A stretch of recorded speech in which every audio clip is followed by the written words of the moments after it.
Hello investors, welcome to other session of money Mantra Hindi. Date है आज 3/1/2026।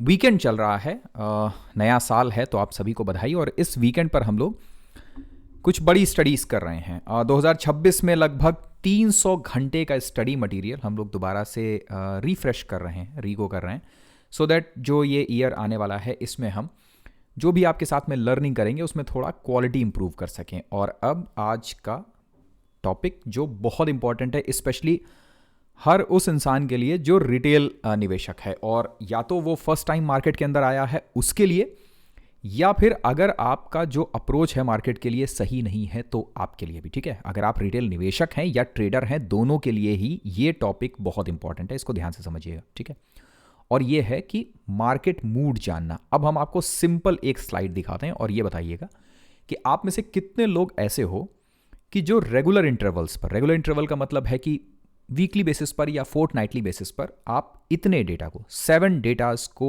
Analyse करते हो। एफआईआईज का सेलिंग बाइंग, डीआईआईज का बाइंग सेलिंग, निफ्टी का chart, macro data, global news, government announcement और सेक्टर रोटेशन अगर नहीं करते हैं तो आज के इस टॉपिक को बहुत ध्यान से सुनिएगा फ्रेंड्स। हमने आपके साथ में पहले भी डिस्कस किया है ये चीज़ कि 2026 में हम लोग सबसे ज़्यादा फोकस करेंगे लर्निंग के ऊपर, कि आपको एक सिस्टम देंगे। आप अगर सिस्टम को फॉलो करेंगे तो आपके लिए जो जिस मकसद से आप मार्केट में आए हैं वो मकसद पूरा करना आसान हो जाएगा। ठीक है, मार्केट में पैसा कमाने के लिए आए वो हो जाएगा। पर अगर आपके पास सिस्टम नहीं होगा तो फिर आप इधर उधर घूमते रहेंगे और कभी भी आपका जो मेन सोल्यूशन है वो आप नहीं पा पाएंगे। ठीक है ना। एक standard disclaimer, we are not SEBI registered but we are NISM certified research analyst. तो जो भी हम यहाँ पे डिस्कस करेंगे वो प्योर नॉलेज पर्पस के लिए होगा। अब ध्यान से समझिए कि एक रिटेल निवेशक से या एक रिटेल ट्रेडर से ज़्यादातर गलतियां क्या होती हैं। तो होता यह है कि हमारा जो फोकस होता है पर्टिकुलर वो गड़बड़ होता है। हम लोग क्या करते हैं कि मार्केट के अंदर आते हैं, इंडिविजुअल स्क्रिप्ट्स ढूंढते हैं या फिर इजी टिप्स किसी से ढूंढते हैं कि कुछ मिल जाए ऐसा। बजाय इसके हमको क्या करना चाहिए कि एट अ टाइम आपको जो मैक्रो या बड़ी पिक्चर है उसके ऊपर फोकस करना चाहिए। ठीक है, होता क्या है कि टॉप डाउन अप्रोच में आप सबसे पहले ये जानिए कि ओवरऑल इंटरनेशनल मार्केट में क्या हो रहा है, फिर देखिए कि कंट्री के अंदर क्या हो रहा है, उसके बाद देखिए कि सेक्टर्स में क्या हो रहा है। क्यों? अगर आपने एक स्क्रिप्ट पकड़ी या एक बिजनेस पकड़ा तो आपके पास सिर्फ एक अपॉर्चुनिटी आएगी। लेकिन अगर आप एक सेक्टर को एनालाइज कर ले रहे हैं या आप मार्केट को एनालाइज कर ले रहे हैं कि मार्केट किस तरफ जाने वाली है, तो अगर आप ये समझ जाइए कि मार्केट किस तरफ जाने वाली है तो आप 2 या 3 सेक्टर्स आइडेंटिफाई कर लेंगे। अगर आप सेक्टर्स आइडेंटिफाई कर लेंगे तो एक सेक्टर के अंदर आपको 2 या 3 अच्छी आइडियाज मिल जाएंगे। तो समझिए कि अगर आप एक कंपनी के पीछे पड़ेंगे तो आपको एक ही आइडिया मिलेगा, लेकिन अगर आप सेक्टर के पीछे पड़ेंगे या मार्केट के पीछे पड़ेंगे तो आपको 8-10 आइडियाज मिल जाएंगे। तो इसीलिए जो अप्रोच है रिटेलर्स की या रिटेल निवेशक की, उसकी अप्रोच को सही करना जरूरी। ठीक है, और उसमें एक बहुत इंपॉर्टेंट फैक्टर है और वो ये है कि मार्केट मूड एनालिसिस, कि हमको ये पता हो कि मार्केट बेसिकली किस तरफ जा रहा है। अब देखिए कि 2025 के अंदर पूरा मार्केट धराशायी हो गया था, कहीं कुछ नहीं हो रहा था और वैसे में जो रिटेलर्स था वो सबसे ज्यादा परेशान था, है ना। लेकिन अगर आपको मार्केट मूड के बारे में अंदाजा है तो आप उतना परेशान नहीं होंगे। अब मार्केट मूड एनालिसिस कब कब करनी चाहिए?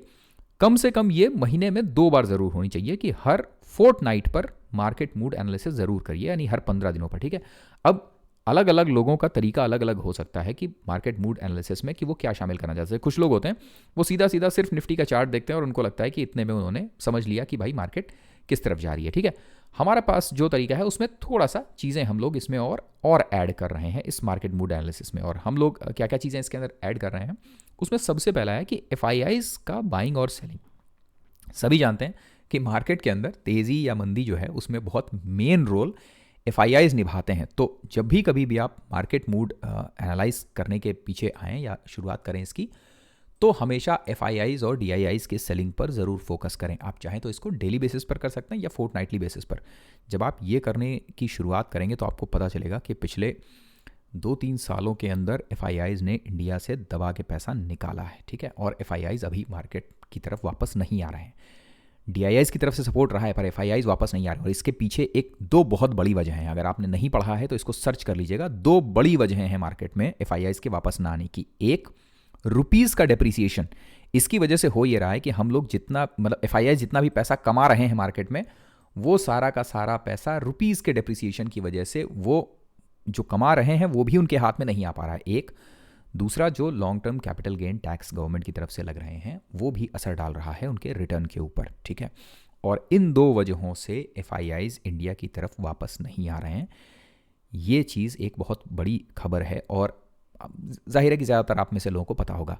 तो आने वाला जो बजट है उसके ऊपर थोड़ा सा हम लोग को फोकस करना होगा। देखते हैं कि उसमें जो कैपिटल गेन टैक्स है गवर्नमेंट की तरफ से, उसके अंदर क्या डिसीजन निकल के आता है। ठीक है, तो सबसे पहली चीज़ है कि एफआईआईज की सेलिंग बाइंग और दूसरी डीआईआईज की बाइंग और सेलिंग। तो हम लोग में से ज़्यादातर लोगों को पता है, कुछ दिनों पहले आपको याद होगा आरबीआई गवर्नर की तरफ से एक इंस्ट्रक्शन आया था कि बैंकों के पास वर्तमान में जो लोग बैंकों में जो पैसा डाल रहे थे उन्होंने वो कम कर दिया था और अब वो पैसा कहाँ कर रहे थे, वो मार्केट में पैसा डाल रहे थे। तो इसकी वजह से बैंकों को लिक्विडिटी का थोड़ा सा प्रॉब्लम हो रहा था। अब में से कितने लोगों को याद है ये वाला इन्फॉर्मेशन या न्यूज़, कमेंट बॉक्स में एक बार यस लिख के बताइएगा। तो उसकी वजह से हो ये रहा है कि अभी इंडिया के अंदर जो मार्केट का पेनिट्रेशन है वो 6 से 7% के करीब है। यूएस के अंदर ये अप्रॉक्सीमेट 60% के करीब है। ठीक है, तो लोगों को अभी ये समझ में आ रहा है, जितने भी नई जनरेशन है उसको, कि मार्केट के अंदर पैसा डालना प्रॉफिटेबल है बजाय बैंकों के अंदर रखने के। तो इस वजह से वो पैसा फिर इंस्टीट्यूशंस के थ्रू, डीआईआईज के थ्रू मार्केट में आ रहा है। तो डीआईआईज परचेज तो कर रहे हैं बढ़िया, पर मार्केट को चलने के लिए एफआईआईज का भी सपोर्ट चाहिए। ठीक है, तो अभी की अगर खबर देखिए आपकी मार्केट का मूड अगर आपको एनालाइज करना हो तो एफआईआईज जो है वो नेगेटिव है। ठीक है ना, बिकॉज सेलिंग कर रहे हैं दबा के, तो ये न्यूज़ नेगेटिव है। डीआईआईज की जो बाइंग है वो पॉजिटिव है हम लोग के लिए, बिकॉज डीआईआईज ऑलमोस्ट जो एफआईआईज की सेलिंग है उसको कंज्यूम कर ले रहे हैं। देन थर्ड है कि निफ्टी का चार्ट। ठीक है, अब यहाँ पे आता है कि इसके बाद अब आप निफ्टी का चार्ट देखिए कि निफ्टी का चार्ट ओवरऑल कैसा है। तो आप देखिए कि जो पहले गिरावट हुई थी निफ्टी की, वो गिरावट के बाद में निफ्टी थोड़ा सा रिकवर किया। रिकवर करने के बाद एक बढ़िया कंसोलिडेशन जोन हुआ, तकरीबन वो था 25,000 के आसपास में। देन अभी लेटेस्ट निफ्टी का चार्ट बहुत शानदार तरीके से एक कंसोलिडेशन जोन के बाद ब्रेकआउट दिखा रहा है। ठीक है, और वो ब्रेकआउट आ रहा है 26,243 के करीब एरिया में। और यहाँ पर निफ्टी जब ब्रेकआउट दे रहा है तो वो एडीएक्स जो इंडिकेटर है वहाँ भी पॉजिटिव साइन दे रहा है, प्लस निफ्टी के अंदर फ्रेश वॉल्यूम भी आ रहा है। अब इसमें एक बहुत मज़ेदार चीज़ है। ठीक है, अगर आप यहाँ तक रुकें तो आपको एक का बोनस चीज़ हम बताते हैं। थोड़ी देर के बाद हम लोग जो हमारा अपना डेटा है, ठीक है ना, वो हम आपके साथ में शेयर करेंगे कि कैसे आप अगर एक रिटेल निवेशक हैं तो इन्वेस्टमेंट के लिए आप अपना डेटा शीट कैसे मेंटेन कर सकते हैं। ठीक है, और यहाँ पे आपको तकरीबन 20-30-50 घंटे से ऊपर का जो होमवर्क है, जो हार्ड वर्क हम लोगों ने किया है, वो आपके साथ में शेयर करेंगे। बस शांति से बैठे रहिएगा और सुनते रहिए जो हम कह रहे हैं। ठीक है, सो निफ्टी क्या कर रहा है कि 50 डेज मूविंग एवरेज पे सपोर्ट लेकर हायर हाइज हायर लो दे रहा है, प्लस मेजर रेसिस्टेंस ब्रेक कर रहा है। तो इसकी वजह से हुआ क्या है कि निफ्टी का जो चार्ट है वो भी पॉजिटिव हो गया है। ठीक है, नाउ मैक्रो इकोनॉमिक डेटा जो है वो न्यूट्रल है। अब इसमें न्यूट्रल क्यों है? क्योंकि टैरिफ्स बहुत सारे इंडिया के ऊपर लग रहे हैं, वो हम सभी को पता था, पर उन टैरिफ्स को बाईपास करने के लिए गवर्नमेंट भी अच्छा खासा जो हार्ड वर्क है वो कर रही है। ठीक है, तो ओवरऑल सिचुएशन जो है वो न्यूट्रल हो गई है। दूसरा, ग्लोबल न्यूज़ न्यूट्रल है। ग्लोबल न्यूज़ में बहुत पॉजिटिव नहीं है, बहुत नेगेटिव नहीं है। ट्रंप ने जब बहुत सारी कंट्रीज़ के ऊपर टैरिफ लगाया आने के बाद में, तो बहुत नेगेटिव आया खबर। फिर चाइना ने, इंडिया ने उसको रिटेलिएट किया, रशिया ने भी उसको रिटेलिएट किया। तो उसकी वजह से ओवरऑल जो सेंटिमेंट्स हो गए हैं वो न्यूट्रल हो गए हैं, मैक्रो इकोनॉमिक डेटा और जो ग्लोबल न्यूज़ है वही। अब मैक्रो में कुछ जो इंडिया का जो डेटा आ रहा है, आप सभी को पता है, उसमें जीडीपी का कुछ डेटा है, ये तिजोरी से आपको मिल जाएगा अगर आप देखेंगे इसको तो, ढूंढें तो। ठीक है, ये डेटा आपको मिलेगा तिजोरी पे। आप रिसर्च टूल्स में आएँ और मैक्रो इंडिकेटर्स ले लें यहाँ। ठीक है ना, यहाँ आपको कुछ इन्फॉर्मेशन ये सब मिलेगी। तो इसमें कई बार ये कहा जा रहा है कि भाई जो इन्फ्लेशन का डेटा है वो उतना रिलायबल नहीं हो पा रहा है जो गवर्नमेंट की तरफ से आ रहा है, पर फिर भी ठीक है। और जो ग्रोथ का डेटा है वो भी मतलब ग्राउंड के ऊपर उतना इफेक्ट डालते हुए नहीं दिख रहा है। ये सारी चीज़ें आ रही हैं। ठीक है, तो ये जो डेटा है पर्टिकुलर मैक्रो इकोनॉमिक डेटा, वो ओवरऑल न्यूट्रल है। ठीक है, और ग्लोबल न्यूज़ भी ओवरऑल न्यूट्रल है। गवर्नमेंट की तरफ से जो अनाउंसमेंट्स हो रहे हैं ना, ये पॉजिटिव क्यों हैं, इस बात को समझिए। ठीक है, अभी क्या हुआ कि ट्रंप की तरफ से जब इंस्ट्रक्शंस आए तो उसने क्या हुआ कि सर्विस सेक्टर को हमारे बहुत अच्छे से हिट किया इंडिया के। ठीक है, नाउ सर्विस सेक्टर को जब इंडिया के हिट किया तो सर्विस सेक्टर में हमारे पास आईटी एक बड़ा सेक्टर था, उसको हिट किया। तो गवर्नमेंट अभी क्या कर रही है कि इस बार का जो जीडीपी का आंकड़ा आया है, आपको पता होगा, उसमें 9.2 और 9.6% अप्रॉक्सीमेट मैन्युफैक्चरिंग का पार्ट है। ठीक है, और इंडियन गवर्नमेंट आपको पता होगा अभी मेक इन इंडिया के ऊपर बहुत ज़्यादा फोकस कर रही है। ठीक है, तो इसकी वजह से हो ये रहा है कि गवर्नमेंट कुछ सेक्टर्स के अंदर बहुत तगड़ा पुश दे रही है। आपको अगर पता हो इन सब के बारे में तो कौन कौन से सेक्टर्स हैं, कमेंट बॉक्स में एक बार लिखिएगा कि कौन कौन से सेक्टर्स हैं जहां पे गवर्नमेंट अभी इंसेंटिव्स दे रही है, प्लस मेक इन इंडिया की तरफ पुश दे रही है, और प्लस गवर्नमेंट भी अपनी तरफ से पैसा डाल रही है। वो कौन कौन से सेक्टर्स हैं बताइएगा। ठीक है, तो ये न्यूज़ जो है वो जो मैन्युफैक्चरिंग सेक्टर है उसके लिए पॉजिटिव है। ठीक है, अब अगर आप यहाँ तक रुके हैं और आपको लग रहा है कि हम लोग आपके साथ में जो भी शेयर कर रहे हैं उसमें थोड़ा बहुत भी क्वालिटी है और आप ये चीज़ें और सीखना चाहते हैं तो हमारा एक कोर्स है फ्रेंड्स, जो निवेश की ओर पहला कदम है हमारा, उसके बारे में आप जान सकते हैं। उसका जो लिंक होगा वो हम नीचे कमेंट बॉक्स में दे देंगे, ठीक है ना। इस कोर्स के अंदर देखिए है क्या क्या, ये पूरा का पूरा जो कोर्स है वो फ्रेमवर्क बेस्ड होगा, ठीक है। छोटे छोटे से, जैसे अभी हमने सेटअप आपके साथ में शेयर किया, ये एक फ्रेमवर्क है कि मार्केट मूड कैसे अंडरस्टैंड करना है। 7 पॉइंट्स में आप मार्केट मूड समझ सकते हैं, ठीक है। ठीक वैसे ही इनके अंदर भी छोटे छोटे फ्रेमवर्क्स हैं, ठीक है। फंडामेंटल एनालिसिस के अंदर, टेक्निकल एनालिसिस के अंदर और मार्केट साइकोलॉजी। इसमें आप में से बहुत सारे लोग ऐसे होते हैं जिनको प्रॉफिट बुकिंग में प्रॉब्लम होती है ना। कितने लोग ऐसे हैं जिनको प्रॉफिट बुकिंग में प्रॉब्लम है या एग्जिट स्ट्रेटजी जिनको नहीं पता होती है? कमेंट बॉक्स में यस लिखिएगा। तो उनके लिए छोटे छोटे फ्रेमवर्क हैं, उस फ्रेमवर्क के आधार पे आप कंपनीज को आसानी से आइडेंटिफाई कर सकते हैं, ठीक है। जो भी आपका क्वेश्चन है कि भाई मुझे फंडामेंटल एनालिसिस नहीं आती है तो आप वो कर सकते हैं, मुझे सेक्टर पढ़ना नहीं आता है तो आप सेक्टर पढ़ना जान सकते हैं, मुझे पोर्टफोलियो बनाना नहीं आता तो आप पोर्टफोलियो बनाना सीख सकते हैं, यार एसेट एलोकेशन कैसे करना है मैं ये नहीं समझ पाता, ठीक है, तो आप वो कर सकते हैं। या कोई टेक्निकल एनालिसिस अगर सीखना चाहता है तो मुझे ये नहीं पता कि स्विंग ट्रेड का सेटअप कैसे बनाया जाता है, या ब्रेकआउट क्या होता है, या इंडिकेटर्स कैसे यूज़ कर रहे हैं, या साइकोलॉजी कैसे यूज़ करनी है, ठीक है। या किसी को अगर साइकोलॉजी सीखनी है तो रिस्क मैनेज कैसे करूं मैं, या इन्वेस्टर्स के बायस कैसे होते हैं, क्या वजह है कि मैं लॉस बुक नहीं कर पाता या मैं प्रॉफिट बुक नहीं कर पाता, तो ये सारी चीज़ें आपको वहाँ पे मिलेंगी, ठीक है। उसका लिंक हम लोग नीचे कमेंट बॉक्स में डिस्क्रिप्शन में दे देंगे, ओके। नाउ गवर्नमेंट का अनाउंसमेंट जो है वो पॉजिटिव है। देन सातवां बहुत इंपॉर्टेंट है, दैट इज सेक्टर रोटेशन। अब देखिए सेक्टर रोटेशन पॉजिटिव है या नेगेटिव ये जानना बहुत ज़रूरी है। क्यों? सोचिए कि एक ऐसा टाइम मार्केट के अंदर हो जहाँ पे कोई सेक्टर परफॉर्म ना कर रहा हो, तो हमारे लिए जो मार्केट मूड है वो पूरी तरह से नेगेटिव हो जाएगा, ठीक है ना। बिकॉज कहीं कोई सेक्टर परफॉर्म नहीं कर रहा है तो खैर लॉन्ग टर्म इन्वेस्टर तो फिर भी सर्वाइव कर ले जाएगा, पर जो ट्रेडर है उसके लिए बहुत मुश्किल होगी। तो सेक्टर रोटेशन आज की डेट में पॉजिटिव है। अब ये बात हम क्यों कह रहे हैं, उसके पीछे हम आपको एक लॉजिक देते हैं, प्लस आपको फैक्ट्स भी दिखाते हैं सामने, ठीक है। ये इन्फॉर्मेशन आप बहुत अलग अलग वेबसाइट से ले सकते हैं, जैसे ये स्टॉक एज के ऊपर इन्फॉर्मेशन है अवेलेबल कि माइनिंग सेक्टर के अंदर पावर गैस ट्रांसमिशन के अंदर आपको थोड़ा सा ग्रोथ देखने को मिल रहा है। पर ये असली मज़ेदार इन्फॉर्मेशन कहाँ मिलेगा आपको? ये इन्फॉर्मेशन मिलेगा जब आप सेक्टर की पूरी एक लिस्ट अपने पास रखते हैं, ठीक है। अब यहाँ देखिए कि अलग अलग सेक्टर्स का जो इंडाइसेस है वो हमारे पास में है। अब इनके चार्ट्स हम आपको दिखाते हैं, इसको देखिएगा, ठीक है ना। निफ्टी ऑटो को देखिए, कंसोलिडेशन जोन और उसके बाद दबा के ब्रेकआउट हुआ है तगड़ा, और आपको पता है इसी वजह से इस बार के जो ऑटो एंसिलरीज के रिजल्ट्स थे वो बहुत शानदार रिजल्ट थे। महिंद्रा बहुत बढ़िया रिजल्ट दिया उसने। ऑटो एंसिलरीज छोटी कंपनियां जितनी थी उन्होंने बहुत बढ़िया रिजल्ट दिया, ठीक है। तो उनके रिजल्ट्स आपको स्टडी करने चाहिए। तो निफ्टी ऑटो को देखिए, कॉन्टिन्यूसली अप ट्रेंड के अंदर है, 50 डेज मूविंग एवरेज के पार, ठीक है। देन नेक्स्ट है निफ्टी बैंक। अब इस चीज़ को समझिएगा, ठीक है। ये क्या था? ये एक फॉलिंग वेज पैटर्न था, है ना। ये जो है पैटर्न, ये फॉलिंग वेज पैटर्न है। फॉलिंग वेज पैटर्न का ब्रेकआउट है, सपोर्टेड बाय वॉल्यूम है और सपोर्टेड बाय एडीएक्स है। क्यों भाई? बैंक्स क्यों आगे बढ़ेंगे आने वाले टाइम में? जब इंफ्रास्ट्रक्चर मैन्युफैक्चरिंग सेक्टर जब आगे बढ़ेगा तो मैन्युफैक्चरिंग के लिए लोन चाहिए होगा। वो लोन कौन प्रोवाइड करेगा? बैंक्स प्रोवाइड करेंगे। तो जाहिर है कि फिर बैंकों के अंदर आपको तेजी देखने को मिलेगी। अब जब यहां तक आपने ये सब कुछ जान लिया है तो फिर एक चीज़ और जान लीजिए, और वो है एक इन्फॉर्मेशन पर्टिकुलर। और वो कौन सी इन्फॉर्मेशन है कि गवर्नमेंट कहाँ कहाँ फोकस कर रही है। और देखिए कि गवर्नमेंट एक जगह पे फोकस कर रही है, आप सभी को पता होगा, वो है नक्सल मुक्त भारत बनाने के लिए, सभी को पता है ना। और उसमें देखिए क्या हो रहा है, ये इन्फॉर्मेशन पढ़िए। और ये प्रसन्ना सर हैं, इनको जरूर फॉलो करिए ट्विटर के ऊपर, ठीक है।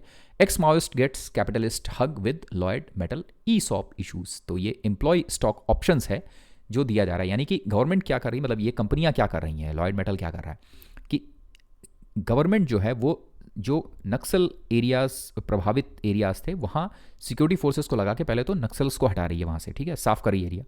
फिर वहाँ पे माइनिंग्स शुरू कराने का प्लान है। जब माइनिंग शुरू होगा तो उनका जो कंपनीज हैं, इनका जो एक कम्युनिटी प्रोग्राम होते हैं, उसके तहत ये जितने भी एक्स माओइस्ट हैं या माओइस्ट हैं उन सभी को रिहेबिलिटेट करने का प्लान करेंगे, ठीक है। तो इसकी वजह से एक पर्टिकुलर सेक्टर जहाँ पे आपको बढ़िया तेजी देखने को मिलेगी वो है मेटल सेक्टर, ठीक है। और ये बात हमने इससे पहले भी जो सेशंस अपने किए हैं वहाँ बताई है, प्लस ट्विटर पे भी ये बात बताई है, और ये बात बताई है हमने जो लास्ट वीडियो हमारा आया था। अगर आपने नहीं देखा है तो इस वीडियो को देख लीजिएगा कि 2026 का सबसे पहला जो सेक्टर रन होने जा रहा है। इस वीडियो को अगर नहीं देखा है तो इसको एक बार जाके देख लीजिएगा, ठीक है। तो इसको देखिए कि निफ्टी मेटल के अंदर आपको राउंडिंग बॉटम प्लस ब्रेकआउट मिल रहा है, दबा के एकदम रन हो रहा है। तो समझिए कि अगर सेक्टर भाग रहा है मेटल का तो इसका क्या मतलब है कि उस सेक्टर से रिलेटेड जो स्क्रिप्ट्स हैं वो भी आपको भागते हुए दिखाई देंगी, ठीक है। अब हम लोग यहाँ पे सीधे कोई कंपनीज डिस्कस नहीं करेंगे, कोई बाई सेल डिस्कस नहीं करेंगे, कुछ नहीं है, ऐसा कुछ नहीं है। हम सीधा सीधा सेक्टर डिस्कस कर रहे हैं। बाकी आप अपने आप में समझदार हैं, है ना, इतना समझदार तो आप हैं ही अगर यहाँ बैठे हुए हैं तो, कि आप जाएँ गूगल पे सर्च करें कि भाई निफ्टी मेटल के अंदर कौन कौन से स्क्रिप्ट्स हैं, हमको केवल नाम बता दो, और उसके बाद आप चार्ट देख लीजिए, आपको अपने आप समझ में आ जाएगा। और अगर वहाँ नहीं देख सकते हैं तो ट्विटर पे हम लोग को फॉलो कर लीजिए। जो ट्विटर हम लोग का ग्रुप है वो, उसका लिंक यहाँ सामने आपको मिल जाएगा। प्लस हमारा टेलीग्राम है, टेलीग्राम पर फॉलो कर लीजिएगा। तो वहाँ पे जैसे यहाँ पे हम लोग क्या करेंगे कि सिर्फ सेक्टर तक डिस्कस करेंगे, वहाँ पे हम लोग इंडिविजुअल जो स्क्रिप्ट्स हैं वो भी डिस्कस कर सकेंगे, ठीक है ना। तो वो अगर नहीं देखा है तो उसको देख लीजिएगा एक बार, ठीक। ओके, सो कहाँ तक पहुँचे हम लोग कि सेक्टर रोटेशन में कौन सा सेक्टर था? मेटल सेक्टर एक है, बैंक्स एक है और ऑटोज एक है, ठीक है। 3 सेक्टर्स का रोटेशन हो रहा है। अब ओवरऑल मार्केट को समझिए कि भाई एफआईआईज का सेलिंग नेगेटिव है, डीआईआईज का जो बाइंग है वो पॉजिटिव है, निफ्टी का चार्ट पॉजिटिव है, गवर्नमेंट का अनाउंसमेंट पॉजिटिव है, सेक्टर का रोटेशन पॉजिटिव है ना। इतनी चीजें पॉजिटिव मिली। तो अगर हम आपसे पूछें कि भाई 10 में से नंबर दो आप, ठीक है, कि ओवरऑल 10 में से आप कितने नंबर, या 7 में से, चलिए बात करते हैं हम लोग कि 7 में से आप कितने मार्क्स दोगे इसको, ठीक है। तो हम लोग देखें कि 7 में से 4 मार्क्स मिल रहे हैं पॉजिटिविटी के लिए, ठीक है। 2 नेगेटिव हो गए, मतलब 2 न्यूट्रल हो गए, 1 नेगेटिव है और 4 हैं पॉजिटिव। सो दैट मीन्स कि मार्केट एज ऑन डेट अगर हम लोग माने तो पॉजिटिव है, बशर्ते एक चीज इसमें और जुड़ी हुई है, बशर्ते आप सही सेक्टर के साथ में हो। यस और नो, है ना।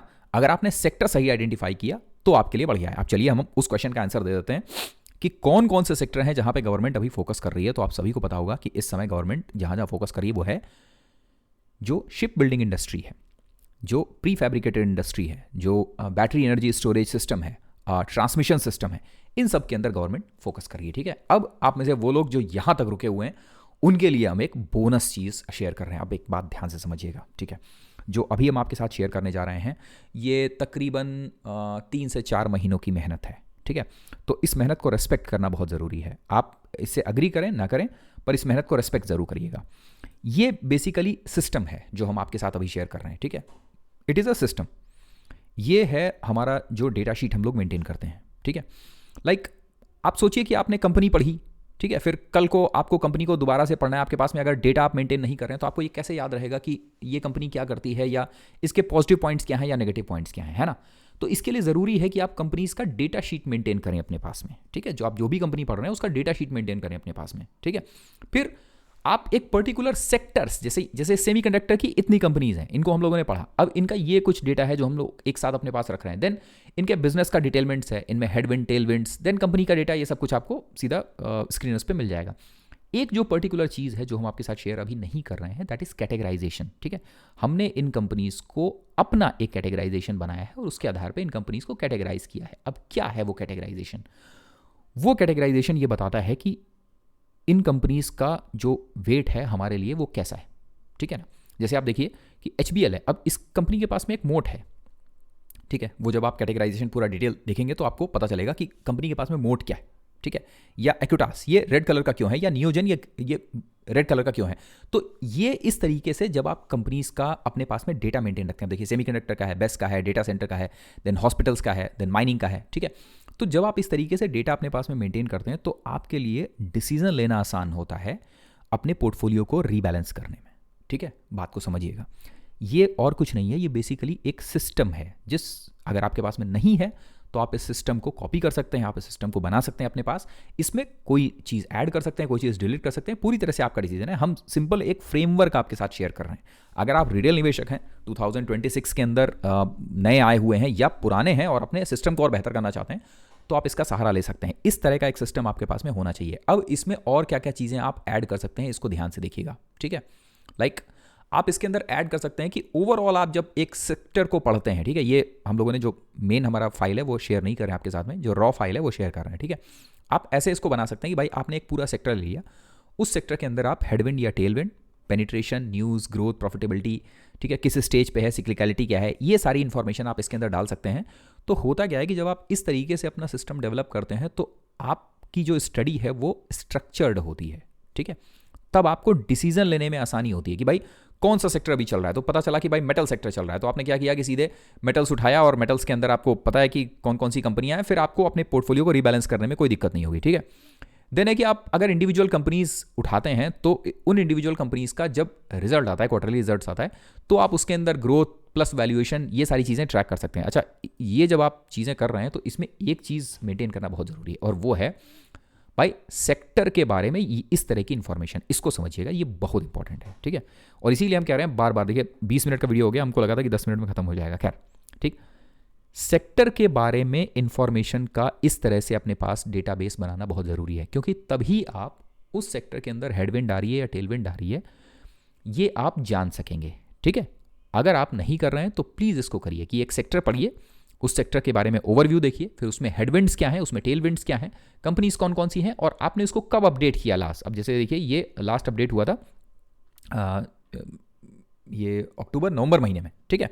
सो एक महीने बीत गए, अब इसके बाद हम लोग दोबारा से इसको स्टडी करेंगे और देखते हैं कि कहाँ कहाँ कौन कौन सी नई इन्फॉर्मेशन आ रही है। तो जब आप इस तरीके का डेटा शीट अपने पास मेंटेन रखते हैं तो आपको करना क्या होता है, आपको फिर उसके बाद क्या करना होता है कि मार्केट मूड उठाना होता है और देखना होता है कि भाई कौन सा सेक्टर है जहाँ पे थोड़ा सा चेंजेस दिख रहे हैं, और फिर आप उसी सेक्टर के पीछे जाते हैं, और फिर आप जो अपने पोर्टफोलियो को रीबैलेंस करना है या आपको अपने जो शॉर्ट टर्म ट्रेडिंग आइडियाज़ निकालने हैं तो आप वो सब कर सकते हैं उसके अंदर, ठीक है।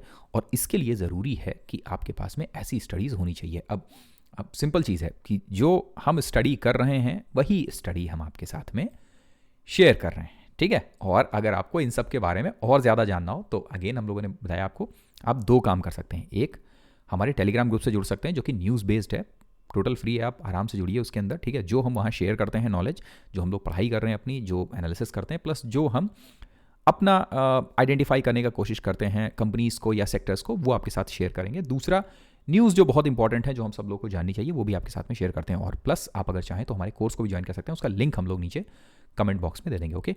अब वो यहाँ पे हम लोग करते हैं क्लोज। तो ओवरऑल जो मार्केट का मूड है अभी वो पॉजिटिव लग रहा है हम लोग को, ठीक है। देन लास्ट अगेन डिस्क्लेमर कि we are not SEBI registered, we are NISM certified research analyst. तो हम लोग रिसर्च करते हैं, ढूंढते हैं डेटा कंपनीज़ के बारे में, ठीक है, और आपके साथ में शेयर करते हैं, ओके। जो भी हमने यहाँ शेयर किया है वो प्योर नॉलेज और एजुकेशन पर्पस के लिए है। तो आप अगर एक रिटेल निवेशक हैं तो मार्केट मूड जो है ना वो एनालाइज करना बहुत ज़रूरी है। और अभी के बाद से हम लोग हर फोर्टनाइट पे या हर वीकली बेसिस पे या फिर फोर्टनाइट तो मिनिमम हम लोग जो मार्केट मूड एनालिसिस है वो लेके आते रहेंगे। देखेंगे कि अगर इसको और अपग्रेड करने का ज़रूरत है तो फिर इसको थोड़ा सा अपग्रेड भी करेंगे, ओके। अपने कमेंट्स देना बिल्कुल मत भूलिएगा, हमको सिर्फ एक चीज़ चाहिए होती है आपसे, और वो है कि जब ये वीडियो कंप्लीट हो जाए तो इस वीडियो के नीचे कमेंट बॉक्स में जाइए और वहाँ पे कमेंट ज़रूर करिए कि वीडियो के अंदर कौन सी ऐसी चीज़ थी जो आपको पसंद आई, या आप किसी और टॉपिक के ऊपर वीडियोस चाहते हैं, ठीक है। मिलते हैं आपसे अगले सेशन में। अपना और अपने पोर्टफोलियो का ध्यान रखिए, और 2026 खूब लर्निंग वाला होगा, ठीक है। और यहाँ राइट साइड जो लाइव सेशन चल रहा है, वीडियो को लाइक करना बिल्कुल मत भूलिएगा, और कमेंट बॉक्स में लिखिए #money Mantra Hindi. Thank you very much, good night, bye bye.